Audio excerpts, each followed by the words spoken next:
Now, turning into our program, please welcome the founder of the Strategic Leaders Academy, Chris Kalenda, to introduce our newest member and today's speaker. Thank you, President Leslie. Fellow Rotarians, it is my pleasure to introduce our newest member and our guest speaker, my friend Andy Bochman. Now, Andy and I first met in 2019 after being introduced by a mutual friend of ours who is also a former Secretary of the Navy. And we were both brand new to Milwaukee, didn't know many people, didn't know much about the city. And connecting with Andy and his wife Tracy, Nicole and I, and Andy and Tracy just became dear friends very, very quickly. We love going out to test driving different restaurants in Milwaukee and just enjoying the conversation. And Andy's a national treasure. He's got a lifetime of service to our country, graduating from the U.S. Air Force Academy, serving in the United States Air Force, and then in government positions ever since. I love Andy's joyful outlook, his intellectual curiosity, and he's just a lot of fun to be with. Andy is the senior grid strategist for the Idaho National Laboratories National and Homeland Security Directorate. It's a mouthful. In this role, he provides strategic guidance on topics at the intersection of grid security and climate resilience to national and local audiences. He is a cybersecurity expert listed with the U.S. State Department Speakers Bureau and a non-resident senior fellow at the Atlantic Council's Global Energy Center. Andy's written 2 books on cybersecurity, one of which comes out this fall. More recently, he published a 3-part series, A Heat Dome Hits Virginia, a fictional article imagining the national and global impacts of prolonged extreme heat events in the summer of 2025 that causes a major data center outages in and around Ashburn, Virginia. A Boston native, Andy grew up a Celtics fan, but he now embraces the Bucks as one of his favorite teams.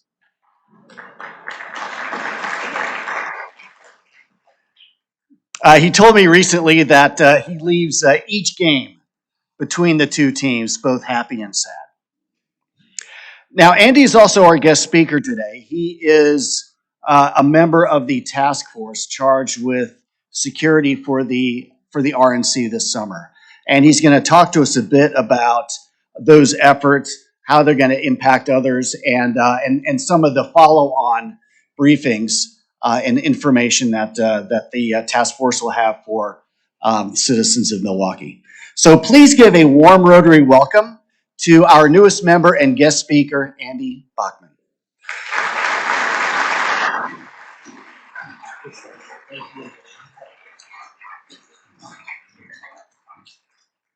Hi, everybody. Thanks for the warm welcome. Obviously, thanks to Chris for the unbelievable and slightly embarrassing introduction. And I'm going to be showing you a little bit about what's coming our way in July of this year. First, I just want to say, again, thanks to Chris and the friendship with him and Nicole. He's the one that's brought me here a couple times, so I got a feel for what the Rotary of Milwaukee was like. I'd never been to a Rotary meeting before. It's wonderful. I'd like to say thanks to Mary and Aaron for helping make my membership possible. I'd like to say thanks and introduce you to our guest at the head table, John Bush from the Department of Homeland Security. It was kind of him to come here. He's central to the types of activities I'll be talking about. Jen Hensey, back here. One of my favorite experiences, even before coming to Milwaukee, was discovering, doing keyword searches, that there's this thing called the Urban Ecology Center. It is the greatest place.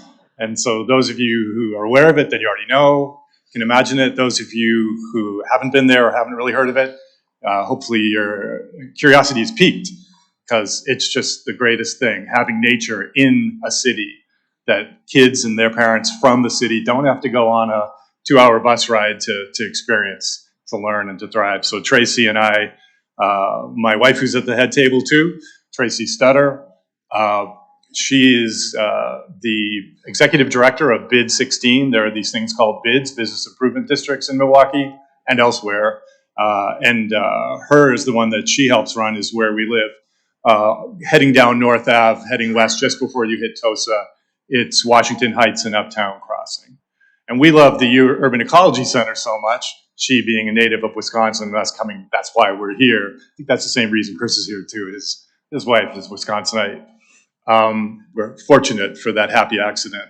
That we got married at the Urban Ecology Center, right in the teeth of the pandemic. We had a beautiful outdoor setting in a forest glen. It was just completely beautiful. So, are you ready for the real presentation? I think I even have one more. So it's not I'm not stalling exactly, but it's just a little bit more orientation.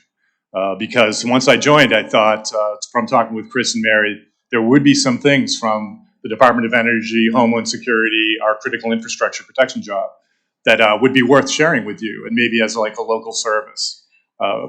But then the RNC thing came up, and here we are. That's what we're going to talk about, if I'll ever let us get to that. So first, I just wanted to let you know, Chris covered some of this in the intro, but who knows? How many people have heard of a state called Idaho? Are you aware that there's an Idaho state? I was in Boston when I interviewed there, or they reached out to me, I was in Florida at the time. I mean, I had heard of it. Everybody knows the potato connection. They also vie, I don't know if you feel antipathy towards them, but in addition to Vermont, they're also a competitor as being a dairy state. They think they're a dairy state too. So to the extent that Wisconsin and Vermont and now Idaho, they all are thinking that they are dairy states, there's a little bit of a competition. You can see the background up top, some of my main employers. The thing I'd like to say is that this national lab, there's a thing called the DOE National Lab Complex. There's 17 of them approximately in the United States.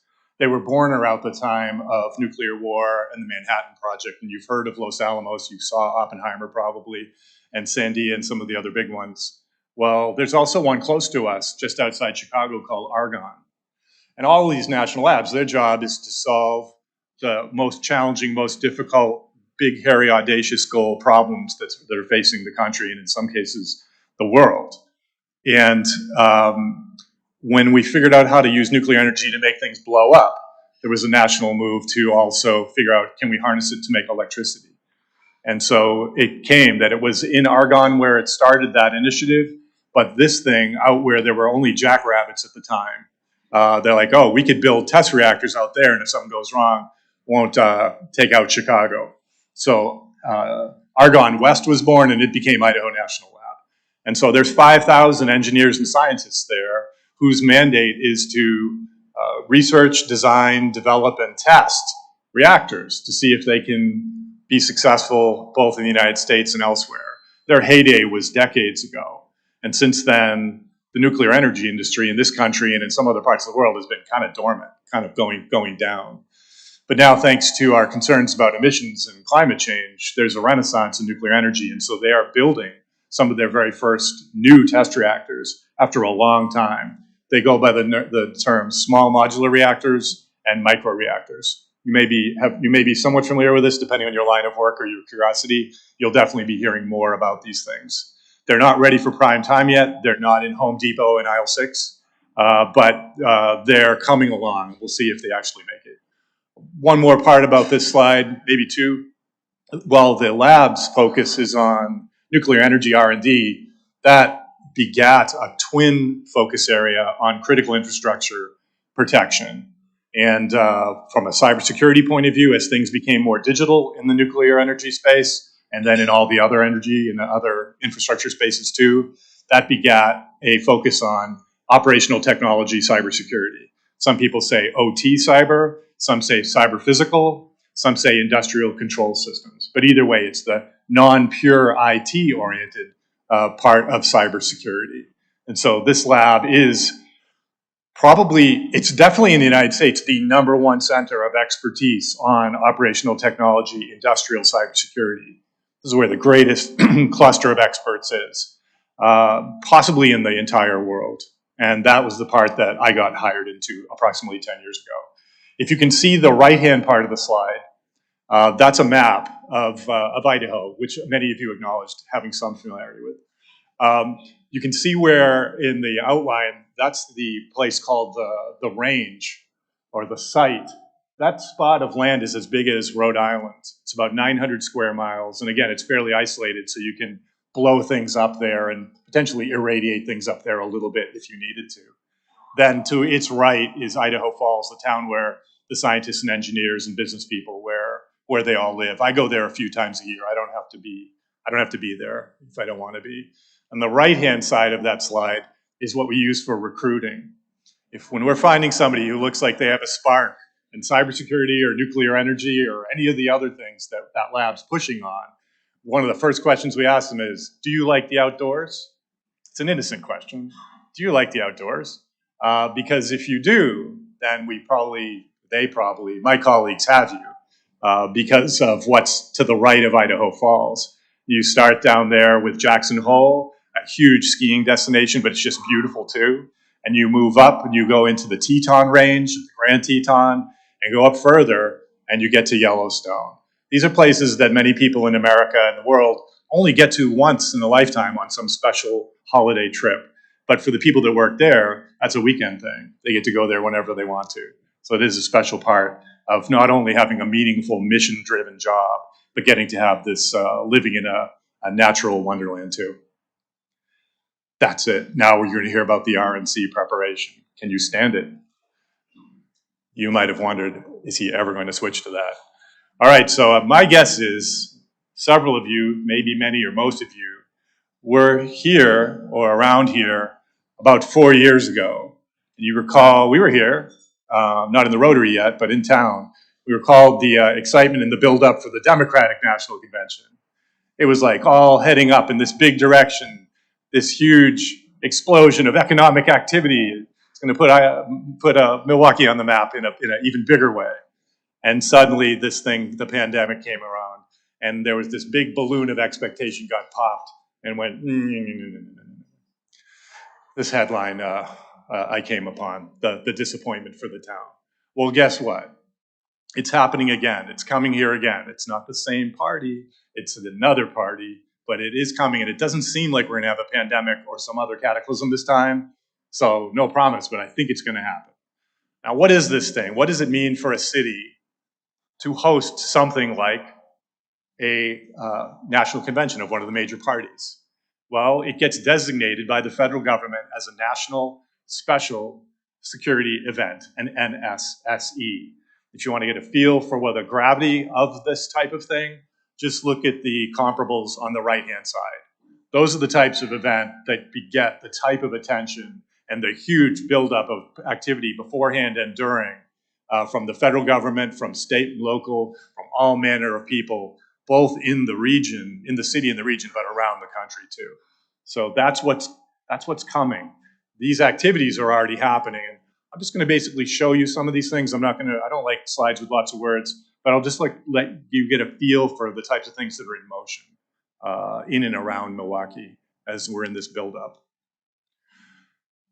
Please gaze across these terms. I'll just mention the top one, the interagency, coordination, cooperation, communication. It's really remarkable. You all work in organizations, or you have at some point in your life. You're all aware of organizational stovepipes. Even in the smallest startup, there's stovepipes. And you're aware there's stovepipes in the federal government too, and across different agencies, inside and across organizations. But in an event like this, you actually see everyone talking with each other. It's in everyone's interest to really, really, really closely coordinate. And that's what's happening in the Department of Homeland Security, the U.S. Secret Service, the FBI, both nationally, and the Milwaukee office down to the south, just a few miles, and a bunch of others. I'm in Department of Energy. We have a role in it, but those three are really central. And then there's, of course, local police, fire, and all kinds of other folks. So that's what's been going on while you've been going about your business. These folks have all been getting their equipment and their processes and procedures in place to come or already pre-stage into Milwaukee. This was another thing that I pulled up while I was doing a little background research. It's not from officially connected to the event, but it's on the internet. You can read about it published by the police. And so if you put put yourself in the shoes of the police officer or the chief of police, I reached out to Chief Norman to see to what extent what his folks were doing, and I found out he's on the executive committee preparing for this event too, as are seniors in the major infrastructure owners and operators and other parts of government. The part that I circled is the only part that I'm really involved in, and that's the critical infrastructure protection part.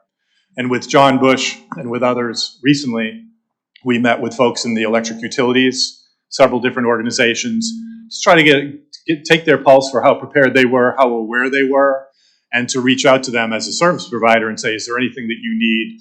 There's going to be a lot of scrutiny paid to this town and paid to your equipment and your services in the coming months. Do you feel like you're ready? Everybody that is in the room from the government is standing by ready to help you if you have any questions or concerns. So that's the part that we did. And there's going to be more of that. This is the penultimate slide on the RNC preparation. These things are coming up in April. In the week of the 8th through the 11th, we'll be at the American Family Insurance Company headquarters out in Madison, where folks from my lab, coincidentally, and it is kind of a coincidence, but INL people who are extreme specialists in OT cybersecurity are going to come and train, I think, upwards of around 100 different people. I believe the seats are filled, but from the types of organizations that I already mentioned, this type of activity usually pairs with preparation for a major national special security event. So we'll be doing that for a week. I'll be doing some training on the 8th. And towards the end of that week, this is a thing, all of this preparatory remarks that I've made and that you've been exposed to so far are sort of a build-up to say that on April 11th, at the bright and shiny new Baird Center, there's going to be community outreach, information, Q&A available to everybody that's somewhat proximate to these events. And here's where it is. So please pay attention. There's a morning session and an evening session. And that's where you can, I think, with even more confidence than today, get all your questions answered. Or your friends and family or people in your company, people in your organization should be able to, we'll be getting closer, obviously, once we hit April, should be able to get your questions answered. So with that, I thank you for your time and attention, and we will open it up for Q&A. If you have something, we'll do what we can to answer them. Thank you.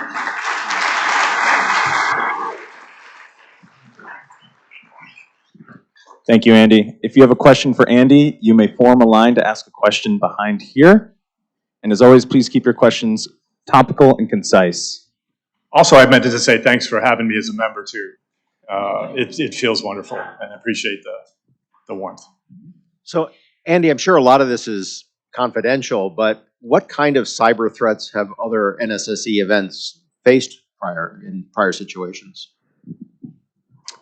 Thank you for that outstanding question. And at some point, you'll see me squirm, and then I'll possibly call John Bush from DHS up here, but he won't often be able to answer either. We'll both tell you that if you come on April 11th, all your answers and hopes and dreams will be fulfilled. You can imagine a couple different flavors of adversarial interest in high-profile events like this, and they would come they would run the full gamut, all the way from somebody from certain walks of society that wants to see if they can make a splash and cause a disruption, kind of for the fun of it, for that version of fun, all the way to, what we're really geared up for is nation-state level activity. And these would be folks that would be targeting critical infrastructure. And those are things like, electricity and natural gas communications and water treatment. So all of those folks that own and run those different infrastructure components, they all have significant cybersecurity programs. They all practice and train and exercise, and they all have problems because there is no such thing as a perfectly secure organization. Whatever you work in, you use computers now, you're very dependent on them, and you're highly networked. You know as well as I do that there's no bulletproof aspect to the cybersecurity world. But I would say that to your question, we are geared up for and sometimes do see those highest level, tier 1 level threats and are mobilized to defend against them. Thank you. So you're involved with a very large, important organization. There's going to be tons of these entities out there, the police department, FBI, you could probably name 25 or 30 or 40. How do you guys, if you can say how does everyone coordinate with each other? Because I can imagine it's kind of a nightmare to figure out who's in charge. If something goes wrong, how do they talk to each other? I mean, is there some person that's in charge of coordination? You know, just communications-wise. Thank you for the question. It's a very good intuitive question. I can imagine asking that myself. What do you think, John? Is this the time where you would walk up to the stage and attempt to address that seemingly challenging question? But I bet there's an answer. We'll see how it goes. Hey, good afternoon. Thanks for having me here. My name is, again, John Bush. I'm with DHS CISA, the Cybersecurity and Infrastructure Security Agency. I'm one of 2 protective security advisors assigned to the state of Wisconsin, and I also co-chair the Critical Infrastructure Subcommittee for the 2024 RNC and work with Andy quite a lot. So to your question about, this is a huge event. It's about as big as an event as we can get in any sort of environment. So what Secret Service sets up for something like this is called a MAC, or Multi-Agency Coordination Center. So all relevant critical partners that are involved in this event are going to be posted there. So you're going to have federal, state, and local partners. We've been working on this preparation for the RNC for 18 months. So this is a big lift. And we were jokingly talking earlier, our hope is that we work really hard in the 18 months leading up to July so that we have a very boring week on our emergency preparedness, public safety mission, and everything goes without a hitch. So all of this work goes into preparing and planning and coordinating with our partners across the spectrum from both public and private sector partners. And that takes a lot of work. So developing those relationships. There's a bunch of other coordination centers. So like I said, I co-chair the Critical Infrastructure Subcommittee. There's a separate center called the Critical Infrastructure Coordinating Center within the MAC. And our role is specifically focused on working with the critical utility partners. So water and wastewater, telecommunications, transportation, all energy sectors. So natural gas, electric power, anything along those lines. So we have a long-standing relationship with them. We've been doing a lot of work well in advance of this to make sure that we know the right folks. We know how to communicate efficiently. We understand what their policies, procedures, and plans are should something happen. We're also working in the Critical Infrastructure Coordinating Center to develop a tabletop exercise that we'll be hosting in the near term that will help exercise them and get them even more prepared for what may happen so that nothing comes as a surprise come July. So hopefully that answers your question. Don't be a stranger. Thank you. My question is regarding the interagency coordination. I think so. It's a little bit of similar. But I happened to be on Capitol Hill in D.C. on March 7th on the day of the State of the Union address. And earlier in the day, I had been walking past the Capitol, taking pictures at the gate and all of that. And then when I was heading back to my hotel from after my meeting on Capitol Hill, I could not walk that way again. And that entire street that goes the street that's between the Library of Congress, the Supreme Court, and then the Capitol building on the other side of the street. And that's like 3 blocks. The entire expanse was filled with different agency vehicles, law enforcement vehicles. I mean, there had to be like over 100 just on that side of the Capitol. So I guess my question is, I know that, the State of the Union is probably a much higher security event than what's going to happen here in RNC, but what would be kind of the fraction, like what's the fraction for us, like for RNC, like what fraction of that will we have on those security perimeters? And then just as part of answering that question, I've only seen one map that shows a security, kind of the security zone. And I'm assuming there's a hard zone and a soft zone, but I haven't seen that delineation yet. And will that be coming out soon? Great questions. I'll try to answer them both for you. So when something is designated a national special security event, as Andy had mentioned. There's not different layers of that. That is the highest level of security. So State of the Union, those changes that you saw may have been because of an operational change in the environment or whatever, and I don't know specifically why that happened or changed, but that's Secret Service understanding the environment and making adjustments as they see fit or need. But you will have the same level of security that the State of the Union has that you will have here. So it is the highest level of protection. You all have, like you mentioned, this is all open source information. There'll be two perimeters. There'll be a vehicular perimeter, and that will be shared with the public in due time. So I would strongly encourage you to go to those meetings. The one that's in April 11th for the general community in the afternoon, evening at 6 p.m., and then for businesses. So I'll give you a rough frame, and I think one of the news publications posted something in January. Their map was pretty good or pretty close to what we perceive the final perimeter will be. But if you want to get a rough general boundary, let's say 43 to the west, 794 to the south, the river to the east, and I want to say it was like Walnut to the north, something like that will be the vehicular barrier. So at that point, if you live or work inside of that zone, you will have to have some impacts to your ability to get in there. I want to point out that if you live or work in that space, you're not going to be prevented from going in there. This is not exclusionary. You're not going to be prevented from going to your home, prevented from going to your businesses. They are telling businesses, look at your business continuity plans. If you can do telework or work from an alternate location, exercise those plans in advance of this event so you're not trying to find out, do you have connectivity from a separate location? Do that well in advance, exercise that, practice that. But yeah, there is an inner perimeter from that, and that will be a credential perimeter. Secret Service will set up anti-scale fencing. That will not be published till much closer to the event, but that will be, you'll have to have credentials to get in there, and it will not impact, to my knowledge, and I can't speak for the Secret Service, anybody who lives in that area. You may have to go through a vehicular screening, but that's going to be more compacted to where the actual events are going to be occurring, which is right now Baird Center, Pfizer Forum, Miller High Life, and UW Panther Arena. So, First of all, thanks for all your efforts. It must be maddening. They try to do all the scenarios. Not long ago, the national security officers told Congress, you mentioned nation states, about some nation states that want to promote chaos and fear among the population. Do you have any thoughts of radiological, biological warfare threats that might take place either here or in Chicago? you want that one? Either one wants that.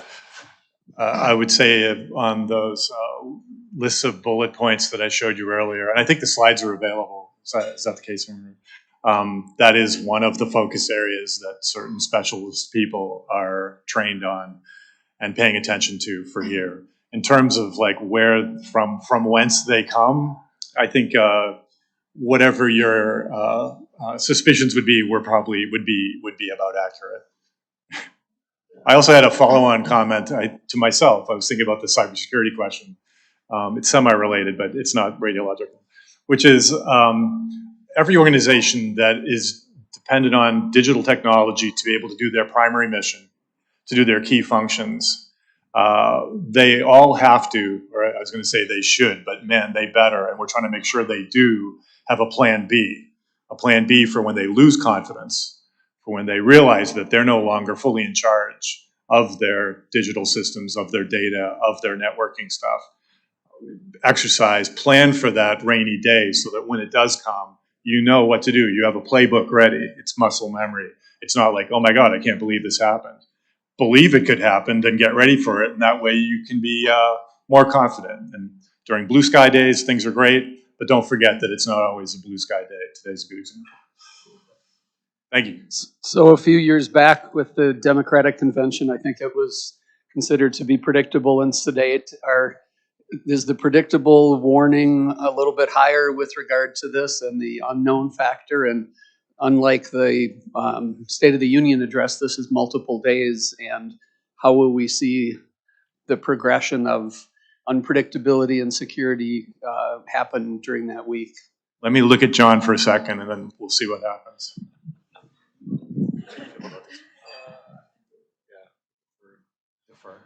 Yeah, okay. I would say you'll probably get better answers for that on April 11th. I don't want to speak on behalf of the Secret Service, but I will tell you the whole gamut, all the critical infrastructure and all the other subcommittees are actively involved in doing just that, preventing anything like this from happening or going sideways. So we are actively preparing for the what ifs, and we're looking at the full spectrum of potential threats or things that could go wrong, and then developing plans on how we're going to respond to that. So that's why this takes 18 months in planning and preparedness to successfully execute an NSSE event like this of this scale. So hopefully that answers it to some degree. I can't speak to some things as far as specific threats that we're looking at or things like that. So I just want to say, I understand the question. So my question is, we all know when dignitaries come to town, they shut down 43 and you roll up there and you realize you can't get anywhere because all the entrances are blocked. So my question is, what is the window of inconvenience for people in Milwaukee going to be, and should I just pack up and go on vacation that week? if you want the unofficial answer, if I could take leave that week, I would leave, but I have a duty and responsibility. It'll be impactful. It's not going to be terrible, but it will be substantial. You will still be able to go to the places you want to go, just a little bit more time for yourself to get to certain things. But again, if you want to go to certain events downtown, you'll still be able to do that. There's going to be a lot of people migrating here for this event, both to participate in it, to observe it. You're going to have foreign press here. You're going to have lots of law enforcement coming to keep the event safe. But there's going to be a huge influx of people that are not normally here, beyond what you normally see in a typical Milwaukee summer. So just keep that into context. And that's why we tell businesses, if you can have the option to do telework or work remote or things like that, it'll save you some headaches, but it's not going to like prevent you from going to places you want to go unless you have some desire to go to Pfizer Forum on, the 13th of July. That's just not going to happen. Other than that, you're going to be able to do the things you normally want to do. It'll be a couple days prior to the start, and then they'll start breaking down as soon as the final event's done, shortly thereafter. Yep. Okay, this is just a quick, short one. What's our internet bandwidth going to be like? Will the internet be affected? I can't speak definitively to that, but I can tell you that all of the major telecom providers are in our subcommittee, and they are actively involved, and they're looking at bandwidth constraint issues and bringing in certain assets to bolster the infrastructure for communications specifically, because the last thing we want is to have communications failures in a major event like this. So they're actively involved with our subcommittee, the critical infrastructure subcommittee, and working to make sure that we don't have drops in communication and things like that. Good question. Typically, we don't have the press ask a question during our member Q&A, but given we have some time, we'd like to invite any members of the press to ask a question.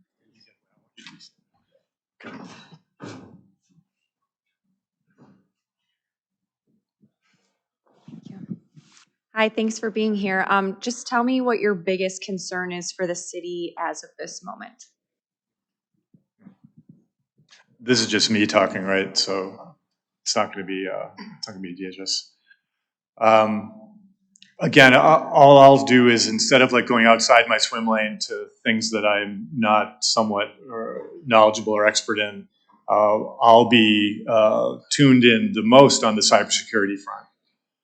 And to the extent that, and this will extend beyond this event, so this is kind of a general answer, but to the extent that we've all become so dependent on digital technology, I'm using that as a blanket term for everything, right, from the phones on up. Our ability to function and do our jobs and live our lives without those things, it's almost like taking the water or the electricity for granted, is something that I'm always questioning 365 days a year. When it's an event like this, it sort of sharpens your senses, heightens your awareness. And we'll have everybody that we possibly can enlist paying super close attention to traffic monitoring, that type of thing. It's already happening, and it'll get really intense. And we'll try to be ahead of whatever threats as they start to emerge. Again, preaching the gospel to the infrastructure owners and operators of be ready, have a plan B, don't take it for granted that everything will be the same that week, although hopefully the communications bandwidth will be solid. So that's it. Thanks for the question. The two of you possess a lot of sensitive information and will possess more in the future. In a Bruce Willis movie, people like you would be kidnapped and exploited. Will you have increased personal protection? Wow. Who's that guy? Not that I'm aware of. No, and I think they would let me go right away because I talked their ear off with random facts. Nothing of interest to them. Hi, thank you for taking press questions. I guess I wondered if anything has changed in the wake of January 6th in terms of how you approach events like this. Obviously, we had the DNC here in 2020. This is 2024. I was curious if you could address that. Thank you. The question was, has anything changed since January 6th? That event is how we would prepare these. I have to do the thing where I look at John again. He's going to probably say nothing. Oh, okay. All right, with what I can say, I will say after any type of event, the federal government as a whole wants to learn from past experiences and events like that. So I can't speak for the Secret Service, but I will tell you that, I think things were learned after January 6th, and we'll probably look at that as how we're developing security plans going forward through future major events like this. So hopefully that answers your question as much as I can. I heard lessons have been learned. Learned is a good word. And some organizations just observe lessons and see them come by. Some of yours do too. But some people actually update from those lessons. And I believe that definitely has happened inside FedGov. Sir. So, in August, they have the DNC in Chicago. So, are there a bunch of clones like you working there too? You use the term clones? Is that what you said? I would assume so. Let's see what clone John says. So everything, I will tell you, everything that we're doing up here for the RNC is going to be mirrored in the DNC. So there will be a MAC and a KIC in the same footprint, and whoever's supporting this, it won't be me exactly, but we have counterparts that fill the same role. So like I'm the protective security advisor for Wisconsin. My counterpart in Chicago is covering that and doing the same exact stuff that we're doing. So I like to honestly think that our agency, CISA, we're apolitical. Our goal is to keep our country and our way of life safe from all threats and hazards. We don't pick sides. We want these things to go off, and we want the American electoral process to happen the way it should happen, free from any sort of outside influence. So that's our whole focus. CISA specifically is looking at those cyber and physical threats to critical infrastructure and things that could negatively impact that event. John's been very disciplined not overexposing you to acronyms in these responses so far. CISA is a Department of Homeland Security agency called the Cybersecurity and Infrastructure Security Agency, CISA. I have two questions for you guys. The first, you talked about both physical warfare threats as well as obviously the cybersecurity aspect threat of it. What's the bigger threat, in your opinion, during this event?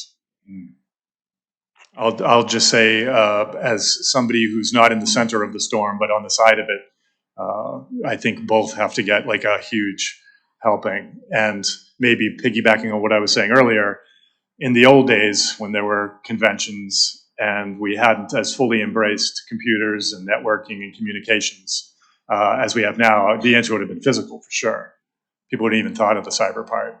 Now, by 2024, I would imagine, to me, this is not an official answer, it's got to be at least 50-50. It's got to be as big as the physical component. And I'll answer a question directly the way you asked. My opinion is I'm not allowed to have an opinion, but we are focused on both physical and cyber. I think both are a concern, so you can't negate or discount one or the other.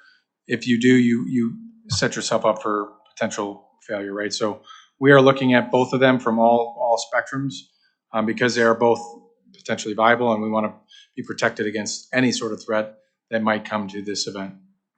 One way to think about it is if you want to be a bad actor in the physical sense, you got to come to Milwaukee, right? Or almost. And meanwhile, a cyber adversary, they can be anywhere. They can roll out of bed and some far-flung country and do their thing. So more access that way. You mentioned the tens of thousands of people who were obviously preparing to have in Milwaukee. What does the security look like when you want to go into that perimeter? And then again, when you want to go into Pfizer Forum, what can people expect when it comes to security measures? Bag policy might be a little too specific for now, but what can folks expect security-wise? So I can't answer that. That's a Secret Service question. But what I can tell you is you're not going to be able to go to the Pfizer Forum unless you have credentialed access and you're meant to be there. This is not like a spectator sport. So the folks that need to get in there will be able to get in there. They'll go through a very extensive screening process. Think of going to the White House. If you're going to go through a guest, you're going to be on an access list, things like that. But if you're going to go into like the area where maybe you're inside that vehicular barrier, the vehicle is going to get swept, things like that. It's going to be a pretty extensive security screening. This is not, don't think of the airport. It's going to be very secure, but it's also very efficient. These folks that do this know what they're doing. They do this all the time. They're experts at what they do. So I want to reiterate this is a closing bell statement. I want to reiterate the thanks to all the people I thanked in the beginning, and none more so than John. You guys would not have had a very satisfying experience. You're able to get all of his unofficial answers that he couldn't answer or anything. So thank you. Thank you, Andy and John. Worship. This is my slide, which is how I put it in the back of all my decks whenever I'm talking to anyone in any part of the country, in real life or overseas. In remote presentations, I end with my adopted hometown. And I want to let them know that this is a manufacturing hub historically and in the present for the nation, that it's on the rise, that sometimes I'll mention beer depending on the audience as associated with this town. And when the co-chair is up and running, we'll have a new slide. But until then, proud to show off this fantastic place and to be a part of it. Those are contact information in the upper right. Thanks again for all your attention. It was wonderful.